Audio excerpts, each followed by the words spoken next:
Quand des photos d'un énorme orang-outan en très mauvais état apparaissent en ligne, le vétérinaire Charles ressent immédiatement le besoin d'examiner l'animal, surtout parce que les personnes connaissant mieux le zoo où il se trouve savent que ce n'est pas dû à une suralimentation.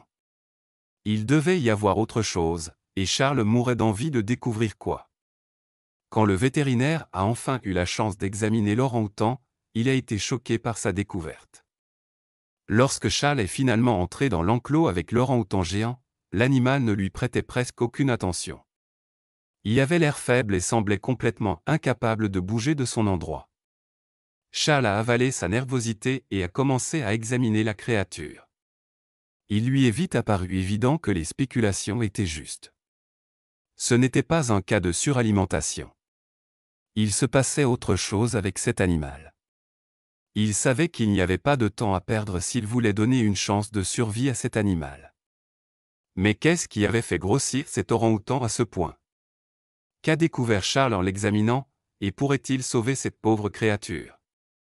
Mais avant de commencer notre histoire, cliquez sur « J'aime », abonnez-vous et activez la cloche de notification pour ne rater aucune nouvelle histoire.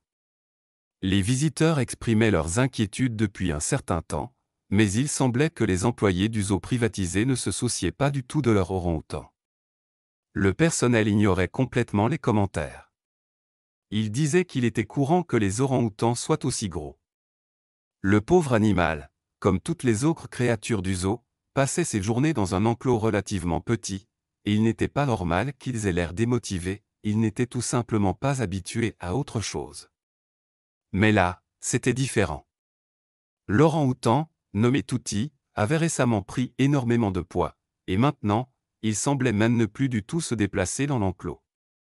Il passait ses journées allongées, des heures durant. Pour la plupart des visiteurs, cela ressemblait à un cas classique de suralimentation. Mais ceux qui connaissaient un peu mieux le zoo et ses propriétaires savaient que c'était très peu probable. Des choses étranges arrivaient souvent dans ce zoo.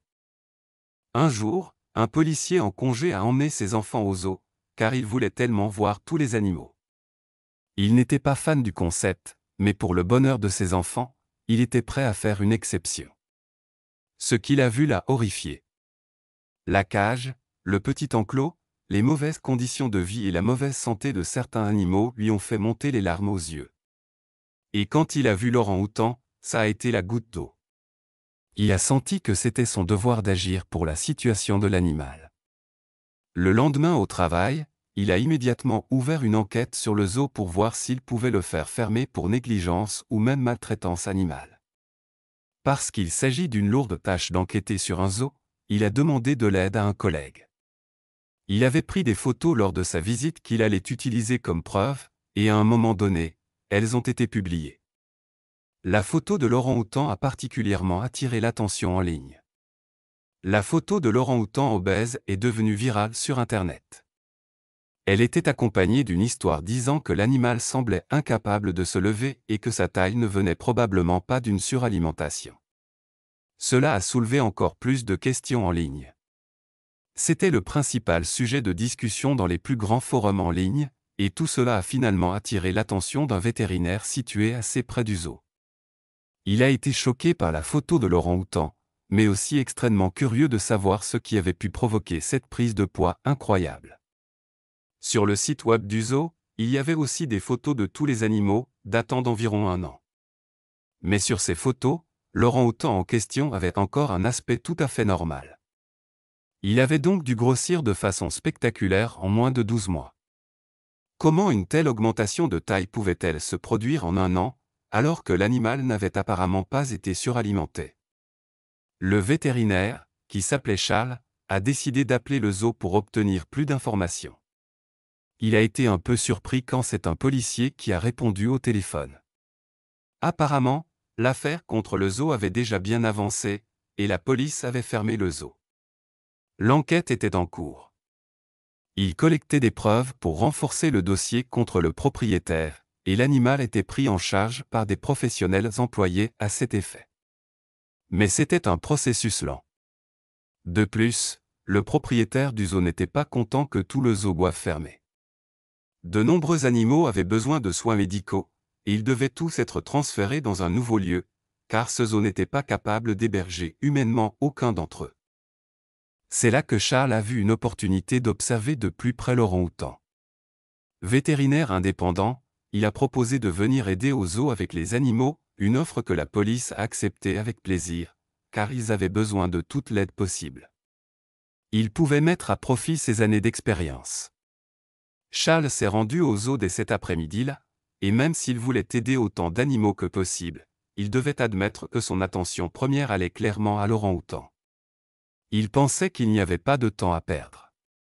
À son arrivée, il a été briefé par le vétérinaire en charge des efforts de secours pour les animaux.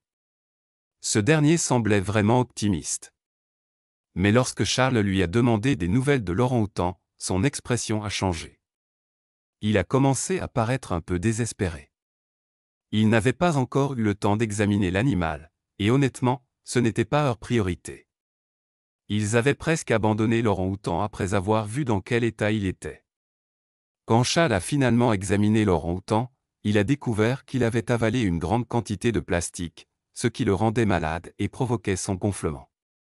Heureusement, retirer ce plastique a rapidement résolu le problème, et après un mois de convalescence, l'animal était revenu en pleine santé.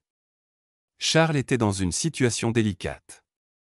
Bien qu'il ait anticipé la situation, il ne pouvait s'empêcher d'être un peu déçu. Il attendait avec impatience de pouvoir observer de près le fameux orang-outan, mais ce ne serait pas possible, du moins pas encore. Le vétérinaire sur place avait d'autres plans. Selon lui, le zoo avait été incroyablement laxiste dans le traitement de tous les animaux. Il y avait beaucoup trop d'animaux nécessitant des soins prioritaires avant qu'ils ne puissent s'occuper de l'orang-outan. Cela ne faisait pas partie du plan de Charles, mais il était clair qu'il n'avait pas vraiment le choix. En tant que vétérinaire lui-même, il avait une responsabilité éthique envers tous les animaux. Charles acquiesça et se mit à aider le vétérinaire principal autant qu'il le pouvait. On lui assigna la tâche de réaliser des examens de santé sur tous les animaux qui devaient être transportés ce jour-là. Cela lui prit environ 2 heures. Enfin, les animaux prioritaires furent envoyés vers leur nouveau foyer, et les derniers partiraient dans les jours suivants. Charles était enfin libre de faire ce qu'il avait prévu. En faisant signe au revoir aux bénévoles et au personnel qui partaient pour la journée, Charles sourit intérieurement. Il était très enthousiaste, mais ne pouvait pas se défaire d'un sentiment grandissant de peur. Peu importe la faiblesse de l'animal, c'était toujours un animal sauvage, et un grand prédateur en plus. Il savait qu'il devrait faire preuve de patience et de calme pour ne pas agiter l'orang-outan. Ce niveau de risque, aucun autre membre du personnel ou bénévole n'était prêt à le prendre. Tous s'étaient résignés à la mort de l'orang-outan. Charles savait bien qu'il allait s'occuper de l'orang-outan seul. Heureusement, il prit une décision admirable et désintéressée. Charles s'approcha lentement, ne voulant pas alerter l'orang-outan. Cependant, ce dernier ignora complètement sa présence dans la cage. Cela le fit se demander si l'animal n'était pas déjà mort. Mais quelques secondes plus tard, il vit l'orang-outan prendre une profonde inspiration. Charles poussa un soupir de soulagement. Il devait maintenant s'approcher davantage. En s'approchant lentement, Charles fit des gestes lents mais visibles pour calmer l'orang-outan. Mais rien ne semblait troubler l'animal. L'orang-outan tourna paresseusement les yeux vers Charles, mais ne manifesta aucun intérêt. Il avait reconnu sa présence, mais restait indifférent. Charles examina attentivement l'animal, incertain si son immobilité venait de sa faiblesse ou d'un manque de réaction. Le ventre gonflé de l'orang-outan était inquiétant. Bien que ce ne fût pas uniquement dû à de la graisse, ce gonflement excessif indiquait un problème sérieux qui durait depuis un certain temps. Quelque chose n'allait clairement pas en cherchant les points de pression. Charles remarqua quelque chose d'étrange, il n'y avait aucun déchet autour de l'enclos. Pour un animal qui ne bougeait presque pas depuis des mois, c'était un signe alarmant. Il devint clair que l'orang-outan souffrait d'un grave problème digestif, il ne pouvait pas déféquer. Il n'y avait qu'une seule manière de connaître la cause, la chirurgie. Charles avait les outils nécessaires dans sa trousse médicale, mais il y avait un grand risque. Sédater un animal de cette taille dans un état si affaibli pouvait être fatal, surtout qu'il opérait seul. Après une hésitation, il réalisa que la situation ne ferait que s'aggraver. Le temps pressait. Si l'orang-outan avait une chance de survie, l'opération devait avoir lieu immédiatement. Charles administra le sédatif. En quelques minutes, l'orang-outan s'endormit. Dès que sa respiration se stabilisa, il fit la première incision. Même si cela faisait un moment qu'il n'était pas allé à l'école vétérinaire, il connaissait bien l'anatomie de l'orang-outan et avait étudié cette espèce spécifique la veille au soir. Il progresse prudemment vers la source du problème. Les intestins de l'orang-outan étaient dilatés au-delà des limites normales, remplis de déchets non évacués. Mais autre chose bloquait le passage. Charles massa la zone et fit une coupe précise. Soudain, un flot de déchets s'échappa, libérant la pression immense dans les intestins de l'animal. Puis il trouva la cause du blocage, une boule de plateau en plastique. Il était clair ce qui s'était passé. L'orang-outan avait avalé les plateaux alimentaires transparents utilisés par le personnel du zoo. Ceux-ci n'avaient pas retiré la pellicule plastique, ce qui avait provoqué cette obstruction potentiellement mortelle. Avec des linceurs, Charles retira délicatement le plastique sans abîmer la paroi intestinale fragile. Une fois le blocage retiré, il nettoya la zone, sutura incision et administra des fluides pour éviter la déshydratation.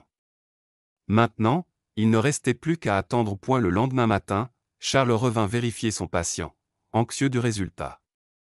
Mais ce qu'il vit le choqua, l'orang-outan montrait déjà des signes de récupération. Le vétérinaire principal et le personnel furent émerveillés.